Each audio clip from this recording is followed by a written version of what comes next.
உலகத் தமிழர்களின் உயிர்நாதம் உண்மை தமிழ் தொலைக்காட்சி.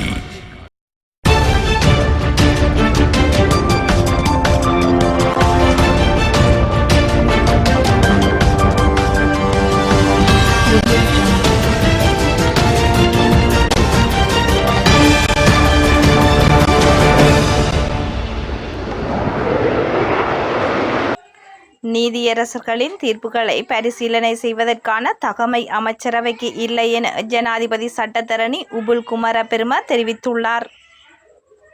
கொழும்பில் இன்று இடம்பெற்ற தேசிய மக்கள் சக்தியின் செய்தியாளர் சந்திப்பின் போது அவர் இதனை தெரிவித்துள்ளார்.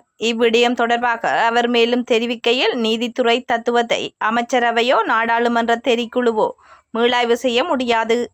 இது அரசியலமைப்புக்கு முரணானது என்பதோடு நீதித்துறையின் மீதான அப்பட்டமான அழுத்தமாகவும் காணப்படுகின்றது. இந்நிலையில் நேற்று அவசரமாக நடத்தப்பட்ட அமைச்சரவை கூட்டத்தின் பின்னர் உயர் நீதிமன்றத்தின் தீர்ப்பு சம்பந்தமாக ஆழமாக ஆராய்ந்தும் அமைச்சரவையின் தீர்மானத்தை அறிவிப்பதற்காக அமைச்சர் பந்துல குணவர்த்தன தெரிவித்துள்ளார். வடமாகாணத்தின் 97% கன்னிவெடி அகற்றும் பணிகள் ஏற்கனவே நிறைவடைந்துள்ளதாக வடமாகாண ஆளுநர் PSM சாட்ஸ் தெரிவித்துள்ளார்.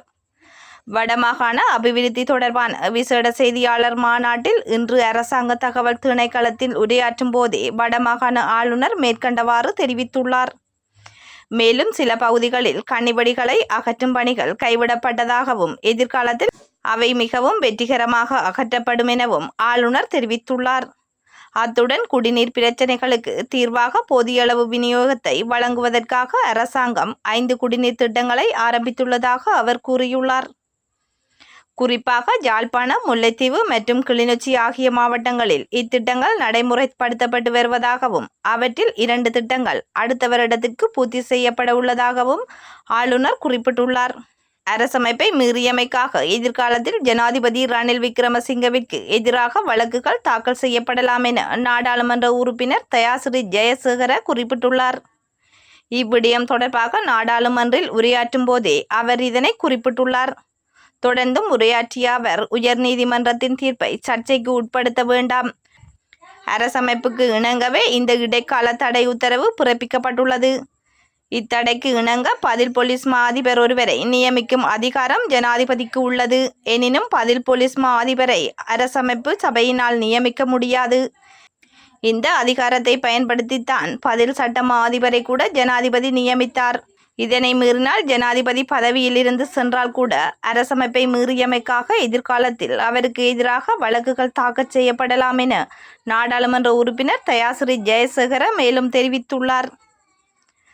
தனது மருந்தகத்தில் மரணச் சடங்கு இடம்பெற்றதாக பொய்யான தகவல் பரப்பப்பட்டுள்ளதென யாழ்ப்பாணத்தில் உள்ள மருந்தகம் ஒன்றின் உரிமையாளரின் கணவரான வைத்தியர் யோகானந்தா தெரிவித்துள்ளார்.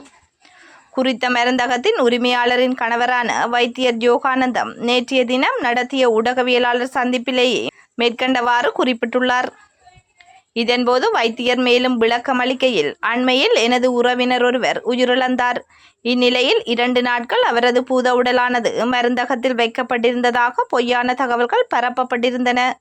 இது முற்றிலும் உண்மைக்கு புறம்பானது. மரண சடங்கு நடைபெற்றது எனது மாமியாரின் வீட்டில். அந்த வீடானது மருந்தகத்திற்கு பின்னால் வேறாக அமைந்துள்ளது. அடுத்ததாக மருந்துகள் இடம் மாற்றப்பட்டதாக கூறப்பட்டது. மருந்தகம் பூட்டியிருந்ததால் மருந்துகள் எவையும் விநியோகிக்கப்படவில்லை. இதனை எமது மருந்தகத்திற்கு வந்த உணவு பரிசோதகர்களும் உறுதிப்படுத்தி இருந்தார்கள். மரணச் சடங்கு நடைபெற்ற வேளையிலே மருந்து விற்பனை இடம்பெற்றிருந்ததாக காட்டுவதற்காக திட்டமிட்ட நடவடிக்கை ஒன்று முன்னெடுக்கப்பட்டது என குறிப்பிட்டுள்ளார். இலங்கையில் உடலில் விஷம் கலப்பதனால் வருடத்திற்கு சுமார் 1000 பேர் வரை உயிரிழப்பதாக தகவல் வெளியாகியுள்ளது. இந்த விடயத்தை தேசிய வைத்தியசாலையின் விஷ தகவல் நிலையத்தின் பிரதானி வைத்தியர் ரவி ஜெயவர்தன தெரிவித்துள்ளார். அரசாங்க தகவல் திணைக்களத்தில் இடம்பெற்ற செய்தியாளர் சந்திப்பில் கலந்து கொண்டு அவர் இதனை குறிப்பிட்டுள்ளார். இதேவேளை உடலில் விஷம் கலந்த காரணமாக வைத்தியசாலைகளுக்கு அனுமதிக்கப்படுபவர்களை காப்பாற்ற வைத்தியர்கள் முயற்சிக்கின்றனர் எனவும் அவர் மேலும் சுட்டிக்காட்டினார். ஆசிய பசிபிக் பிராந்தியத்தில் பறவை காய்ச்சல் பாதிப்புகள் அதிகரித்து வருவதாக ஐக்கிய நாடுகள் சபையின் உணவு மற்றும் விவசாய அமைப்பு எச்சரிக்கை விடுத்துள்ளது. வைரஸின் புதிய திரிபுரி தற்போது இனம் காணப்பட்டுள்ளதுடன் அதனை கட்டுப்படுத்தும் முயற்சிகள் கடினமாக உள்ளதாக அந்த அமைப்பு வெளியிட்டுள்ள ஊடக அறிக்கையில் தெரிவித்துள்ளது.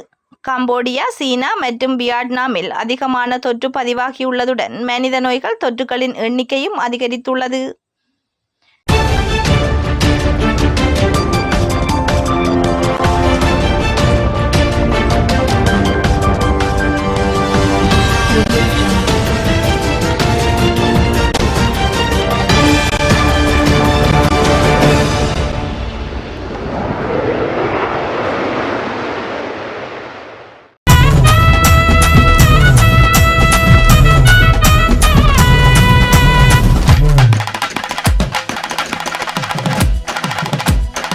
உலகத் தமிழர்களின் உயிர்நாதம் உண்மை தமிழ் தொலைக்காட்சி.